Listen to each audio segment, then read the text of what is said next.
Hello दोस्तों, नमस्कार। तो हमारी आज की कहानी है रानी कर्णावती का इतिहास और हुमायूं से जुड़े राखी की कहानी।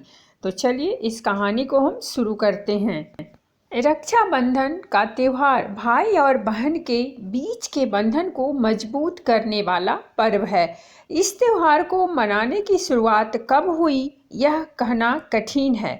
इतिहास के पन्नों में रक्षाबंधन से जुड़े कई ऐसे कहानियाँ दर्ज हैं जो इस तरह के अहमियत को दर्शाता है। इन्हीं में एक कहानी हुमायूं और रानी कर्णावती की है। यह कहानी है कि बताया जाता है कि रानी कर्णावती ने मेवाड़ को सुल्तान बहादुर शाह से बचने के लिए हुमायूं को राखी भेजकर मदद की गुहार लगाई थी, जिसके बाद हुमायूं ने भी उन्हें बहन का दर्जा देकर उनकी जान बचाई थी।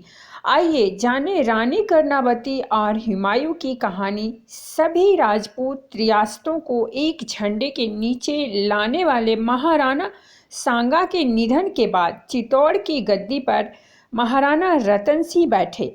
राणा रतन सिंह के निधन के बाद उनके भाई विक्रमादित्य चित्तौड़ के महाराणा बने। विक्रमादित्य ने अपनी सेना में 7,000 पहलवान भर्ती किए। इन्हें जानवरों की लड़ाई, कुश्ती, आखेट और आमोद प्रमोद ही प्रिय था। इन्हीं कारणों व इनके व्यवहार से मेवाड़ के सामंत खुश नहीं थे और वे इन्हें छोड़कर बादशाह बहादुर शाह के पास व अन्यत्र चले गए थे। इसी का फायदा उठाकर गुजरात के शासक बहादुर शाह ने चित्तौड़ के नाराज सामंतों के कहने पर चित्तौड़ पर हमला किया। हालांकि विक्रमादित्य ने बहादुर शाह से संधि करने का प्रयास किए पर विफल रहे। बहादुर शाह ने सुदृढ़ मोर्चाबंदी कर चित्तौड़ पर तोपों से हमला किया। उसके पास असंख्य सैनिकों वाली सेना भी थी, जिसका विक्रमादित्य की सेना मुकाबला नहीं कर सकती थी। अतः राजमाता कर्णावती ने सुल्तान के पास दूत भेजकर संधि की वार्ता आरंभ की और कुछ शर्तों के साथ संधि हो गई। परंतु थोड़े दिन बाद बहादुर शाह ने संधि को ठुकराते हुए फिर चित्तौड़ की ओर कूच किया। ऐसे में महारानी कर्णावती ने राजपूतों और मुस्लिमों के संघर्ष के बीच हुमायूं के सामने प्रस्ताव रखा कि हम परस्पर संधि कर लें, क्योंकि राजमाता कर्णावती जानती थीं कि महाराणा विक्रमादित्य न तो कुशल योद्धा हैं और न ही बुद्धिमान शासक।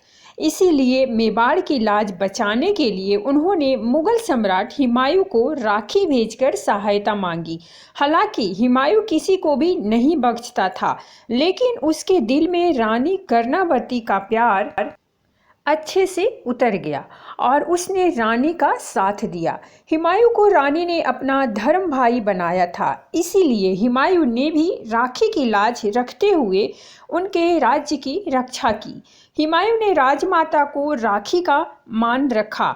राखी मिलते ही उसने ढेरों उपहार भेजे और आश्वस्त किया कि वह सहायता के लिए आएगा।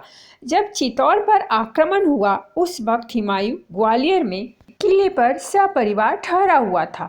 उसने वहां से आगरा और दिल्ली हरकारा भेजकर फौजें जुटाने का आदेश दिया, लेकिन जब तक वह फौजों को लेकर चित्तौड़ पहुंचा, वहां देर हो चुकी थी।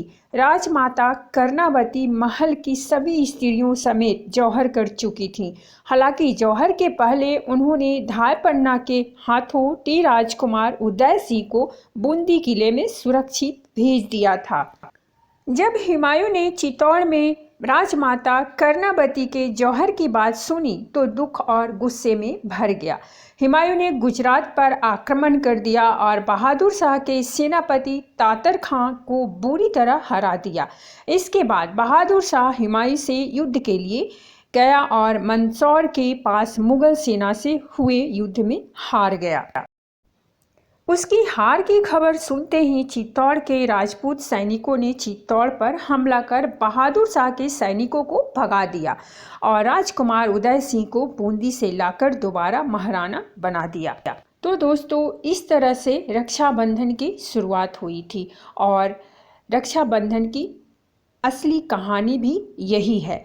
तो अगर आपको हमारी ये कहानी पसंद आई हो तो इस वीडियो को लाइक, चैनल को सब्सक्राइब्स और शेयर जरूर करें। कहानी सुनने के लिए बहुत बहुत धन्यवाद। मिलते हैं अमित नई कहानी के साथ।